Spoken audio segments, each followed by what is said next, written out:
How you doing, baby? Happy, what's today? Thursday. And today on Coffee and Conversation with your girl, Shakenya, when you get a minute, go to that YouTube channel, Shakenya, and hit subscribe, guys. Look at some of the videos, and if you see any one of them that you like, please just hit share. So guys, today I have a family meeting. Yes, I have a youth program, attitude adjustment. I deal with children with behavior issues. And people must be watching the videos because my phone been ringing off the hook. I'm on my way to answer some questions or answer some phone calls once I leave the meeting, right? So this is what your child sees when I show up for a family meeting.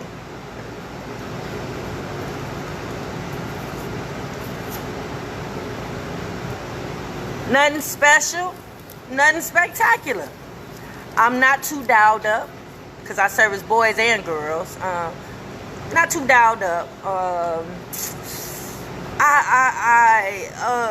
These kids don't scare. Let me just start off by saying that. So I don't even come in as if I'm scaring, you know. But there is a whole role play that goes along with this. Like when I first come,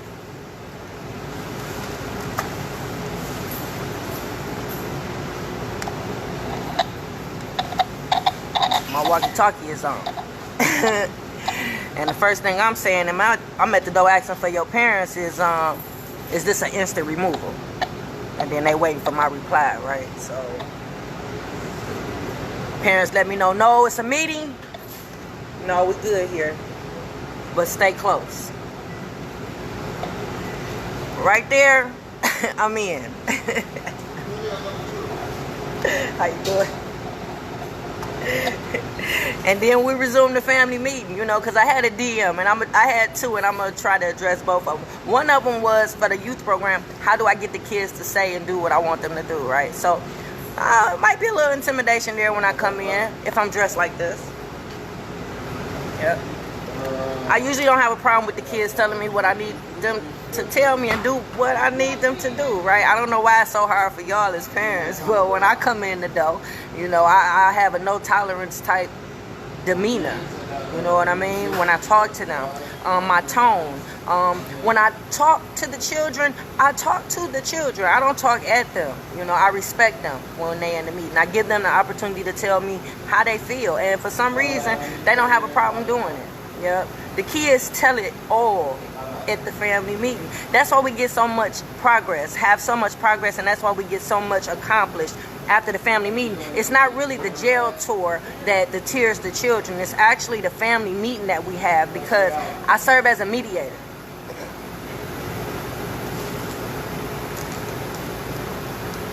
Meaning I don't allow you to overtalk one another. Yeah, I allow you to get a complete thought out. And then when it's the other person's turn, they give a complete thought out, right? We have time in the meeting where we rebut. Meaning if somebody has said something that you don't agree with or you don't like, you don't just blurt out how you feel. You write it down. And that gives that person the opportunity to finish their complete thought so that they're fully heard and understood. And then I stop and make sure. Did you hear what they said? Did you understand what they said, right? Because you can't, when you talking to me, that's why people say it's hard to talk to me sometimes. Because you just can't run game on me. You know what I mean? Game recognized game. You can't just run game on me. You can't just tell me anything. Because I'm going to dissect it. Yeah, I'm going to get to the bottom of it. I'm going to get to it. You ain't just going to tell me anything, right? So if you coming with some bullshit, you're not going to be able to talk to me, right? You're going to have complications. So after they say, yeah, they understood, I make them repeat what the person said to make sure you heard it. Because, see, I do a follow-up in 90 days. And when I do my follow-up, when I ask key questions to find out if you're doing better, if everybody did what they were supposed to do, parent and child, then if they are still acting out, then we step it up a notch. That's when we include boot camp. It's a nice place that I send children 16 and up in Battle Creek, Michigan. I think it's called the Michigan Youth Challenge. Yeah, that's a free tidbit I give to you if you're having problems with your child and they're 16 and up. It's free. The children have to voluntarily go, though. It ain't no situation where they're going to force them to go. but when they're there, they actually live there. It's residential, and they raise them up like military style. Yeah, because I don't want to say boot camp, but that's what it's like to me. So I hope they're still in service, you know, because I haven't used them in about 2 years. I haven't had anybody that I had to send in 2 years. So I do have to reach out to them today. But you look it up, Michigan Youth Challenge in Battle Creek, Michigan. So y'all, real quick today, that was one DM that I hope I satisfied. And then the other DM said they seen one of my videos, and they, in so many words, because it was a lot, we kind of went back and forth. In so many words, there's no way my baby daddy could have just co-hosted my daughter and turned her against me. I had to have done something. So we talked about the manipulation tips and everything, and they say, yeah, even with the manipulation tips, I had to have done something. Because don't no daughter just leave their mama and want to be away from their mama, and something had to have happened. Okay. Shit, I don't know what to tell you. Only thing I can tell you is, if there is no abuse or neglect, the other parent has to make up something, right? And not only do they have to make up something, they have to go off of everything that you ever did wrong. They have to use that as ammunition. They try to make everything that you do wrong. That's some more ammunition. And I mean, it's easy to do, for real. You know what I mean? So with all the manipulation tips and everything else, I said, I don't know, let's try to peer off it, try to make some good stuff look bad. Yeah, that's the only way I can think I can help them, because I ain't did nothing. I can't think of nothing that I did. I don't do nothing bad. I know. I'm that person that if I saw you doing something bad, I'm going to come and say, now you know you ain't supposed to. Yeah, don't do that. Put that back. Don't. I'm that person. I'm telling you. If you come to me with something, and I think, no, you shouldn't do that, because. And I'm not saying I'm perfect. I fell off the wagon a couple times. I done did some things in my life, you know, that I don't really care to mention. You know what I'm saying? Can't mention, you know. But it's rare, and it's very few. I try to do good first. Yep, I try to do good when nobody's looking all the time. I know that's a lot of pressure, but I do it, you know. So real quick today, those 2 DMs, I'm gonna try to satisfy them. So let me see. You do that's good, things that can be good and may look bad. If you work a lot as a parent, make good money where you work at, right?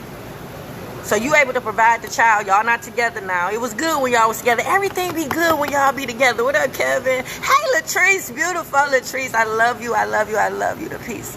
Yeah. Yeah, everything be good when y'all be together. Everything is tolerated. Everything is all good when y'all together. But you'll be surprised when y'all break up. You'll be surprised when y'all break up how things change, right? So let's say you work. Everything was all good. You got money. You buying the baby everything. Yes. But you miss every award ceremony because of your job. Yep, you be out of town sometimes. Sometimes you just, the dates just collide. It's just, it don't be on purpose. You know, you can't even take off this type of job that you have. You know what I mean? You can't. So you miss award ceremonies. You miss all the games. You gotta Skype every birthday. I know, when you home, you make up for it though. You buy the baby everything. You there, whenever they call, you there, you got it. But if you miss everything. Now, if y'all was together, that parent would make light of that. Well, you know your dad or your mom has to work. You know they got this and that. You know they love you. You know they would be here if they could. You know that. Mwah. Call dad on Skype or call mom on the FaceTime or whatever. You know, everything all good. But when y'all break up, you a deadbeat. You ain't shit. You don't never make none of the birthday parties. You ain't never at the award ceremonies. And then they talk to the child. They tell the child, he ain't shit. He don't never talk.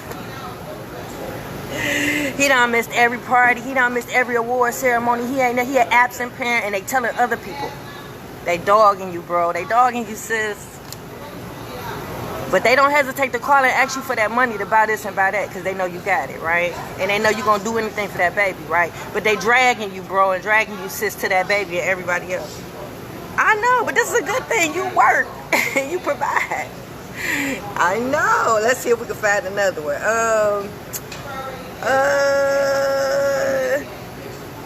What if you a frugal parent? I know. You shop at the Goodwill. I know. You don't spend no money on none of that name brand stuff. Now, when y'all was together, it was all good because you kept the household budgeted. Yup. Y'all wasn't never in the red. Yup. You made sure things happened. By shopping at the Goodwill and by shopping at these other stores and by not spending all that money, you was able to make sure that the books was balanced and budget. It was all good when y'all was together, right? But now that y'all apart, oh, broke ass. You broke. You ain't got no money. You can't take care of this baby. They can't even buy you this. They can't even buy you that. Fix it, Jesus. Fix it. Fix it. Yeah, because see, you might be one of them people like me. Fuck the Joneses. I don't try to keep up with the Joneses. You know what I mean? I live within my means, right? So they can flip it so quick on you to have a baby. Thinking, see, this is what happens. They condition the baby's mind to think of you the same way or think of you a certain way, right? So they know deep down why you do the things you do, right? They know why you don't spend money like that, right? They know why you do this and why you do that, right? But when they're trying to turn that child against you in that inappropriate relationship, that's what happens. They flip that baby against you to the way that baby feels so disgusted by you that this is what it is, right? But this is why. These are the conversations that they have with your baby every time you drop that baby off, right? This is that inappropriate relationship that we talk about when you wonder how they're able to get and infiltrate your child and talk to your baby and have conversations about you. Yeah, this is why and this is how, right? Along with some of the things that they know the kid don't like. Yeah, they elaborate on that, right? So yeah, this is how they get them in. So,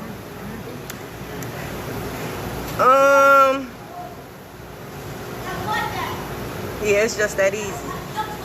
Because everything is all good when y'all together. So yeah, if you shop at the Goodwill, you broke, you never got no money, you can't afford to do this and you can't afford to do that. Yeah, the kid be looking like, yup, they can't do this, they can't do that. So they rallying in. So now they talking about how broke you are. Ain't nobody talking about your business. Ain't nobody talking about why you saving money. Ain't nobody talking about why you refuse to spend money on this and that. Ain't nobody talking about why you choose to invest in this. Yeah, that's not important, especially not to the eyes of a child. All the child want to know is why you can't buy me them new J's. Why I can't get that new game. Why you can't go buy me this, you know? So,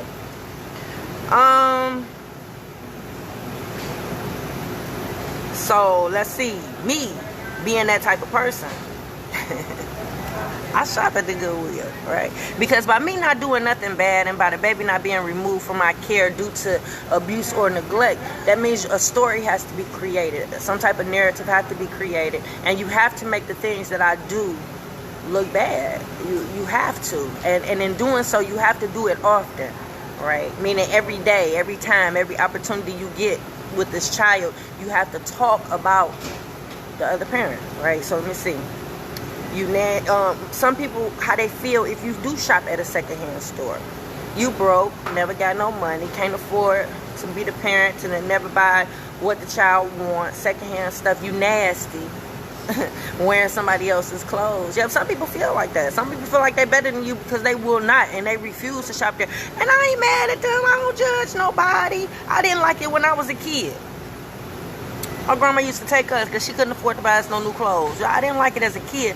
But when I got older and when I got custody of my younger brothers and when I got more into fashion, I like vintage clothing. I like clothing that I'm not going to see everybody in when I go out. You know what I mean? I want you to remember the piece that I had on, right? So I love the secondhand store. I love gently used clothing, right? So it is what it is. So therefore, I shop for my kids at the secondhand store. But if you got somebody that feel that way about it and talking to the child in that manner, the child don't care that all you got to do is wash the clothes. Ain't nobody gonna know. It ain't nobody business. How do you feel when you put it on? You know what I mean? That's what's most important. You know what I mean? Do you feel pretty? You feel pretty? You know what I mean? So, but if you got somebody that's talking behind the scenes and dogging it, making as if it's a bad thing to do, now you got a child that's looking at you disgusted, looking down at you, thinking that they better than you because they refuse to wear good. What? So therefore, nothing to do with me puts me lower than the scum of the earth. Obviously, that puts me lower than the scum of the earth, right?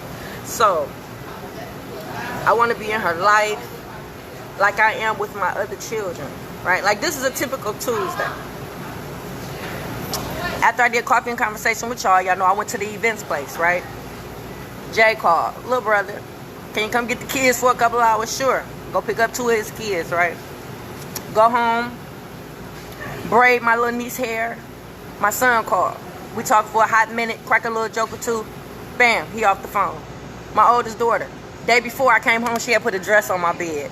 Oh, it's so cute. It's so cute. I'm probably wearing it for the holiday. Right? Thought about me. Called me, asked me my size and this and that and that is right. I thought it was the cutest thing, right? So I come home, dressed on my bed, right? So Tuesday, she come over, morning. The kids there, because I had just got back, right? Just to hug and kiss me, say she loved me, right? Typical Tuesday. Typical Tuesday. Fix it, Jesus. It would have been nice to hear the baby, see her FaceTime, talk to her while the other daughter was there, laugh and joke for a minute. Why I can't have that, right? Why? So, that was a typical Tuesday, though. That's family. That's... I don't deserve a call, a visit. When she in town, she don't even come see me. Right. So, let me see. Let's see some of the stuff I do that might look bad. The youth program. I deal with kids with behavior issues. What if somebody on the sideline is saying that's stupid? I can't even control my own kids. Ain't no money in it. It's a waste of time. These kids ain't gonna change out here. You ain't helping nobody. What if they saying that? So that's bad. You don't turn my youth program bad, right? In all actuality, it's not stupid. It's needed. Because there aren't many prevention programs here in the metro area in Wayne County, right? A lot of them are residential. Yeah, remember I told you our kids don't deserve to be in residential. Baby jails is what I call them, right? I have helped many kids. That's why I'm in the resource binder down there at the Wayne County, at the little baby jail right there off campus. Yeah, I'm in that resource binder as a referral source, right? That's why I get people that refer kids to my program from different places, DHS workers, social work. Fix it, Jesus. I'm helping somebody. I'm helping somebody, right?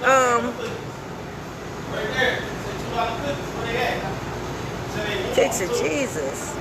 Fix it, Jesus. Yeah, I help the kids that need it, right? So, to know that somebody can turn what I do bad is hurtful. So it take a moment for me, y'all. These coffee and conversations be emotional sometimes, especially when it be the DMs, because it don't be nothing that I've already written down and rehearsed. The radio show. What if somebody saying my radio show is stupid? What if they saying don't nobody watch? Ain't no money in it, right? Don't nobody know me. I look silly up there, always every week on air. Ain't nobody watching, right? I love what I do, and it's not stupid. I've had some dignitaries, some council people, some prominent people on my show. I've had some superstars on my show, and I love doing it. Yep, I love having a platform. I love to be able to have people on my platform, you know, to promote what they're doing. I don't know. I don't see nothing stupid about it. Yep, I can make money, and I do make money. I charge my guests when they come on. Yep, I can get sponsors for the show. Yep, I'm actually working on that now. Yeah, in my plan A, I had my kids as like my marketing team. Yep, I had the children in social media plays. I had them making up, you know what I'm saying, promoting and pushing my stuff. I would have had them doing my social media for me. But now that I'm doing it myself, I'm actually learning how to do that stuff. 51 years old, learning how to promote and push all this stuff, right? But I was hoping I could have groomed the kids in that way, and they could have took it and ran with it to where I would be known now, right? So, but yeah, I like my radio show. The cleaning company. What if somebody on the sideline just saying, I'm just a janitor. All I do is clean toilets, take out the trash, clean up behind people. That's beneath them. They would never. She's just a maid. I know. But in all actuality, it's a way for me to create generational wealth. This is a way for me to leave something for my children. Yeah, if I leave this earth tomorrow, God forbid, because I want to stay here a little longer, Lord. Yeah, my kids can pick up where I dropped off. If they have to bury me Friday, I will hope Sunday they cleaning them buildings on 96 and Insta. Yeah, I will hope they doing that, and then I will hope they will move on down to Berkeley and clean that new contract I just got. And then Monday, I will hope that they will be cleaning that building I just got right there on 9 Mile in Illinois. And then we'll go on back and clean those 2 buildings on 96. And then Tuesday, I hope they ride out to Taylor and clean that contract, and then come on back and clean the one I got on Southfield, in Southfield, yeah. And then Wednesday, I will hope that they go clean that cigar bar at 1 o'clock, and then I will hope, yep, that's the cleaning company, that's that janitor. It was a way to create opportunities for people. Yeah, like returning citizens, it's hard for them to find a job. I want to employ them with the cleaning company. So see, if the kids were still in place, they would have been able to help me grow the company to a point where now I'm able to just get the contracts and send the people to work. And so returning citizens, that's very dear to my heart, right? My uncle was incarcerated most of my life, and to know that every time he came out, he couldn't get help, nobody, no resources, no jobs, no second chances for him, that was part of the cleaning company. Yeah, generational wealth and creating opportunities for people, right? It's sad that somebody might be just calling me a janitor, right? So, the painting and drywall. What if somebody on the side saying that's man's work? Women shouldn't be doing that type of work. Women should be more ladylike, wear dresses, not power tools and doing it. What if somebody said that to her?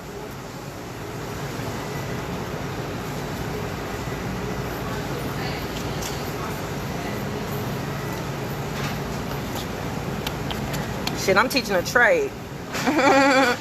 I'm helping bring that creativity out. You gotta bring that creativity out in your kids. You gotta, when you see certain potential, and you gotta pull it out. Like, you gotta help them develop certain skills, right? And you don't know unless you put them in that situation, right? So having my kids work with me and having them do little projects and stuff, like when the girls would paint their room, the last project before she was gone and went to stay with her dad, they painted their room. So the oldest daughter, she was playing with glitter, so she did an accent wall, threw glitter on it, you know, and it was real cute, and she hung her own TV on her wall.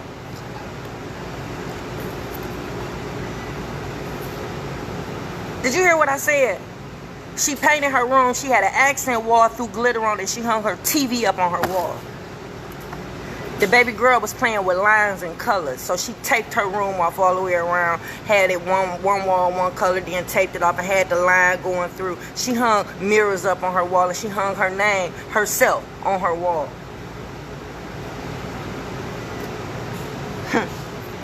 I swear, I hate that man. Fix it, Jesus. Fix it, Jesus. Fix it, Jesus. So yeah, teaching my kids, I cross-train my children. Meaning I taught the boys the women's work, and I taught the women's the man's work, right? You gotta prepare your kids for the real world. And ain't no telling what they might come across and what they up against. You know what I mean? What they gonna face. So, like, I've taught my children things that you probably ain't even thought was important, right? Have you taught your children how to change a tire? Have you taught your children how to tie a tie? I'm just asking. Have you ever taught your children how to prepare or help them prepare for a presentation, to speak in front of people, right? Have you ever done a mock interview with them just to prepare them for job interviews? Little stuff. I'm just saying little stuff. You don't think about stuff. Yeah, you got to prepare your children for what they're up against when they go out there in the real world, right? So, yeah, teaching them cross-references, meaning that the boys know how to do hair, they know how to cook and clean, whatever you feel women work is. Yep, the girls know how to hang stuff, work with tools, cut grass, whatever man's work is. Yeah, cross-train them. Helps with their independence. So, y'all, that's it. Hopefully I answered those 2 DMs. One of them was, how do I get the kids to talk? And the other was, if I must have did something wrong, or I must have been bad, or no. But you can always see all the stuff that I do can be turned bad to a point where a child, I guess, obviously don't want a relationship. Just disown me. I'm not good enough. All right, y'all. Enjoy y'all Thursday, and I'm out. Mwah. TikTok had me on punishment for a day. I don't know. I ain't never been to TikTok jail. Obviously, I did something wrong. All right, Facebook, I'm out. Hey, Terry.